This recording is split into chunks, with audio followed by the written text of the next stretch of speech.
Bom, eu estou com o Ismael, que é vice-presidente do Instituto IBEF-RS, e vai falar com a gente sobre a implementação de um projeto de educação financeira nas escolas municipais aqui de Itapejara. Primeiro, eu gostaria que você cumprimentasse nossos ouvintes. Ismael, uma boa tarde para você. Boa tarde, Henrique. Boa tarde a todos os ouvintes aí da rádio, da comunidade Itapejara. O que é o IBEF-RS?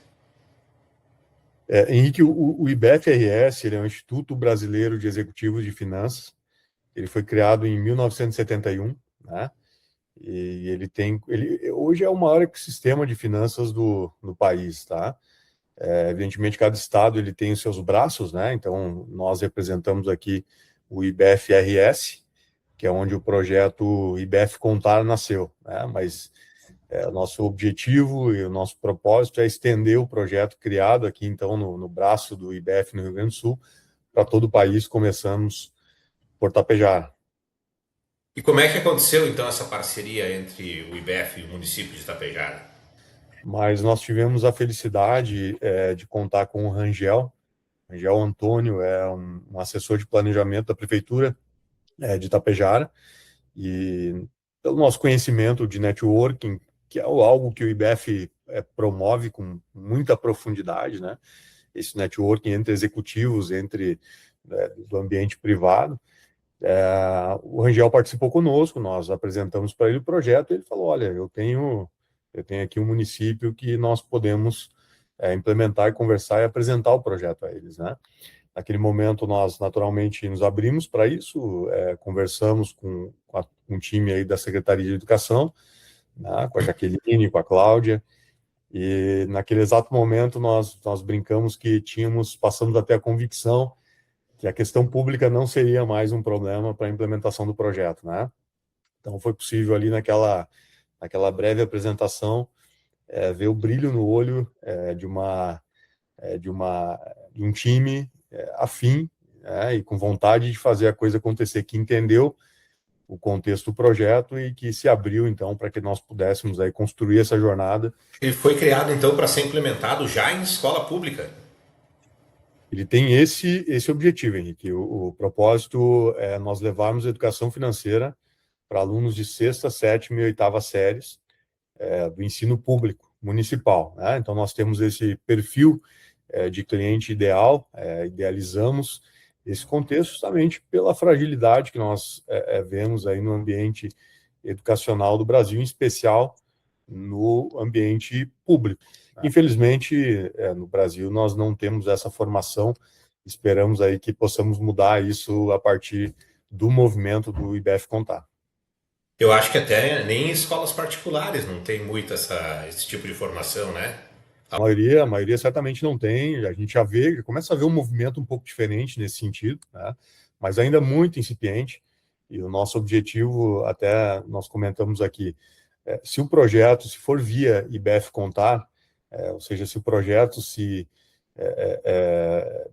conseguir expandir aí para outros municípios, outras escolas, outros estados, nós ficaremos muito felizes, e o propósito é este, né? Criamos a plataforma para isso. Mas se o movimento ele apenas despertar o movimento de consciência financeira, né, e que as nossas instituições públicas, a partir desse movimento, fizerem outros movimentos, outros projetos parecidos a nível Brasil, nós já ficaremos contentes e com sentimento de dever cumprido. Como é que funciona a questão de gamificação e inteligência artificial que eu vi que vocês vão utilizar nesse projeto, né? Bom, é importante, Henrique, eu vou dar um passinho atrás em relação à tua pergunta, vou me permitir aqui fugir um pouco do nosso. Claro.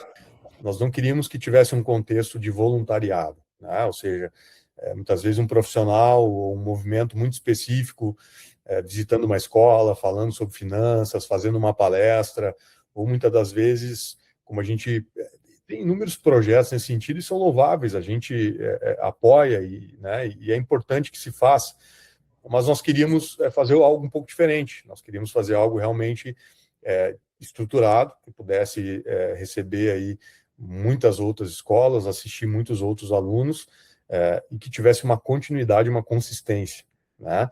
Então, para isso, nós precisamos estruturar a plataforma, como você bem disse, com tecnologia, né? Para que a gente o projeto possa ser escalável, né? A gente possa receber mais alunos sem grande dificuldade, esse é o nosso contexto hoje, e que naturalmente nós não dependêssemos também de voluntários ou de pessoas ou de profissionais que eventualmente têm as suas atividades, seus afazeres, né, as suas rotinas, muitas vezes profissionais, daqui a pouco não podem dar uma continuidade de uma aula ou de uma assistência a uma escola, tá?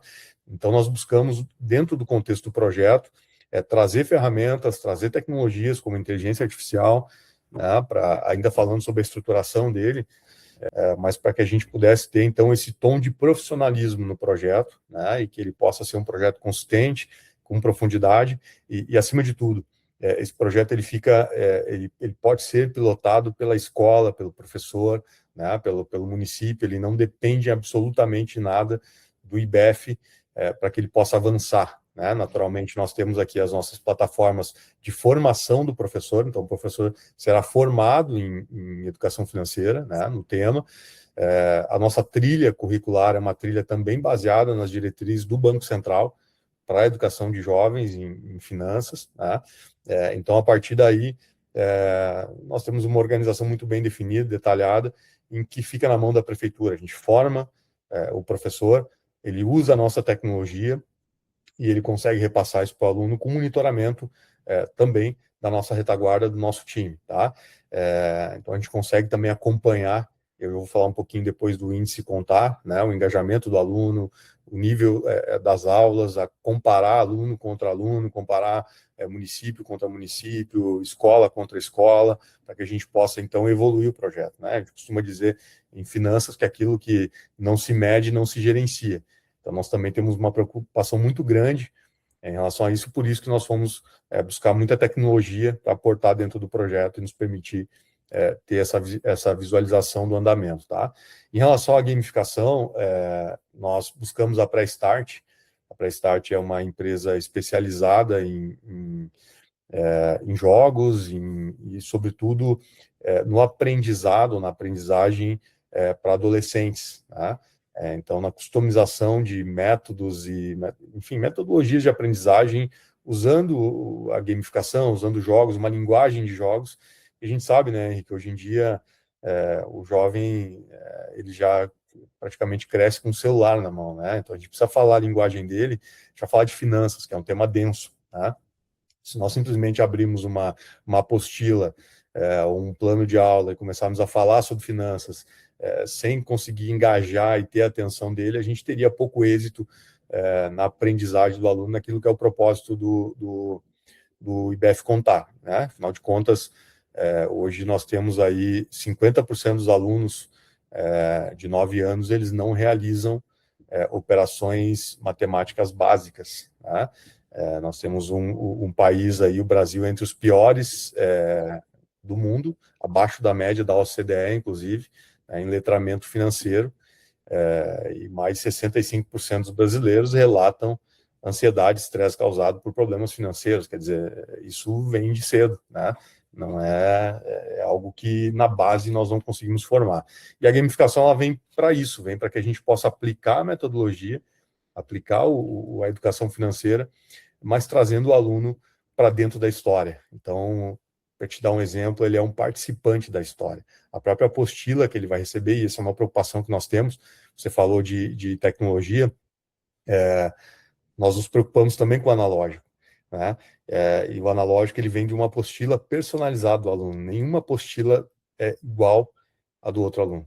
Cada apostila, porque é a história do próprio aluno, ele é parte daquela história, em que dentro da história ele vai aprender os conceitos básicos de finanças, né? Então ele participa de uma aventura, ele é o capitão de uma aventura que embarca com recursos e que precisa administrar os recursos, vai aprender sobre as premissas básicas aí de finanças, e chega no final da trajetória dele. Não se trata de errar ou acertar, se trata ele vai chegar no final da trajetória e olhou para trás e soube que ele cometeu, evidentemente, tomou algumas decisões, né, ao longo da trajetória. A gente evita esse termo do erro.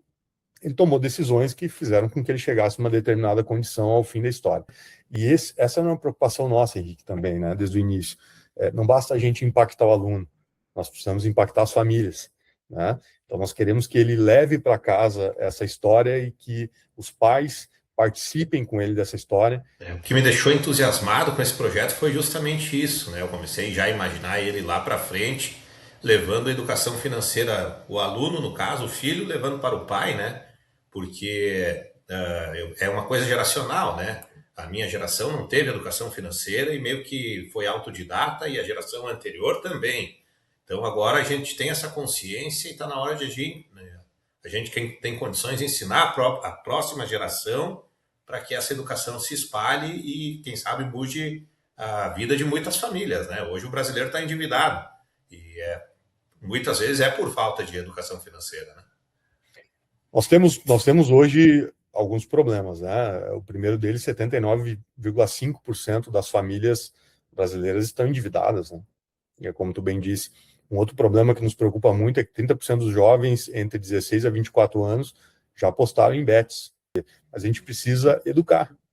Vocês têm um índice, né? Que vocês chamam de índice contar. Como é que funciona isso? O aluno vai ser avaliado e ele pode reprovar, por exemplo, se ele não for bem na matéria de educação financeira? Importante, Henrique. O índice ele tem dois objetivos quando nós pensamos nele, né? O primeiro é justamente o que eu coloquei antes, aquilo que a gente não mede, a gente não gerencia. Então nós precisamos ter referências, né? Para saber se nós estamos indo bem ou não. Primeiro, os apoiadores, as empresas que estão apoiando o projeto, né, e que estão investindo no projeto, acreditando no projeto. Esse projeto, muito embora foi criado, incubado dentro do IBFRS, ele é um projeto sem fins lucrativos. Então, ele é um projeto que recebe apoio de empresas e repassa esses investimentos aí em crescimento da base de alunos atendidos. Tá? Então, esse é o nosso grande objetivo. O índice foi feito para a gente mostrar, para que nós possamos mostrar para o nosso apoiador o quanto nós estamos evoluindo, né, em relação à educação financeira, em relação àquilo que é o propósito do projeto, tá? Mas também para que a gente possa avaliar, né, as escolas, os alunos, não com intuito de reprovação, tá? Não teremos reprovação na disciplina e nesse ensino, tá? Mas com o intuito, evidentemente, da gente canalizar bem os recursos e corrigir rotas, né, Henrique? Então, hoje nós temos, através da inteligência artificial, a condição de corrigir automaticamente para o professor, fazendo com que o professor ele consiga focar na aula, naquilo que é a entrega do conteúdo para o aluno. Ele não precisa estar preocupado nem com a montagem do plano de aula, nós entregaremos isso pronto, nem com a correção dos exercícios ou a avaliação de desempenho dos alunos, né? Então, ele hoje, Henrique, ele mede três questões básicas, são três pilares, tá? As evidências de aprendizagem, ou seja, a qualidade dos projetos, dos trabalhos práticos, avaliado aí por algumas rúbricas que nós teremos junto às atividades dos alunos, as métricas de engajamento, só a participação do aluno, as entregas, as interações e o envolvimento nas aulas. Nós conseguimos medir isso através de inteligência artificial, de padrões de IA, ok? E os testes e Olimpíadas, né? Veja que testes e Olimpíadas, ele tem uma relevância de 10% no contexto do projeto. Ou seja, a maior relevância aqui é a aprendizagem e o engajamento do aluno. É aqui onde nós, evidentemente, vamos avaliar se conseguimos ter sucesso ou não. E, naturalmente, temos testes e Olimpíadas, porque nós não podemos fugir também desse contexto meritocrático, premiar aqueles alunos que foram muito bem, né? E poder fazer com que eles participem de jogos, como as Olimpíadas de Matemática, que muitas escolas já promovem, e a gente também poder trazer para esse contexto, porque isso também traz incentivo, né, Henrique, para os alunos, para os professores, para os municípios, e cria também ali um ambiente onde se tem um movimento, se tem um evento, né, se tem um reconhecimento por aquilo que foram as melhores performances também, tá? Então, mas isso tem uma relevância pequena, tem uma relevância muito mais de movimento, de movimentar o projeto, de fazer com que ele apareça no final de um período, do que necessariamente de avaliação do aluno, ok? E vocês estão implementando em Tapejara, é a primeira vez que vocês implementam em algum município, não existe ainda, então, hoje, na prática, esse projeto? A metodologia que nós vamos buscar, ela já foi implementada em algumas escolas privadas, tá? Como o IBF Contar, a Prefeitura de Tapejara, ela é pioneira. Então, eu faço um apelo, convite, para que esse projeto seja um projeto não apenas do IBF, não apenas da Prefeitura de Tapejara, mas seja um projeto da comunidade inicialmente Itapejara e depois no nosso Rio Grande do Sul, e que possamos aí, como sempre fizemos, né, na nossa história, levar as nossas coisas, aquilo que foi criado aqui, para o restante do país também, né, para beneficiar o país. Mas também para a gente poder fazer com que o projeto escale, né, e a gente possa chegar nesse propósito aí de mais de 10 mil alunos atendidos através do IBF Contar e recebendo educação financeira, esse movimento que é fundamental aí para o futuro do nosso país. Muito obrigado pelo espaço e com certeza falaremos aí em outras oportunidades na medida em que vamos tendo êxito aí em relação ao projeto.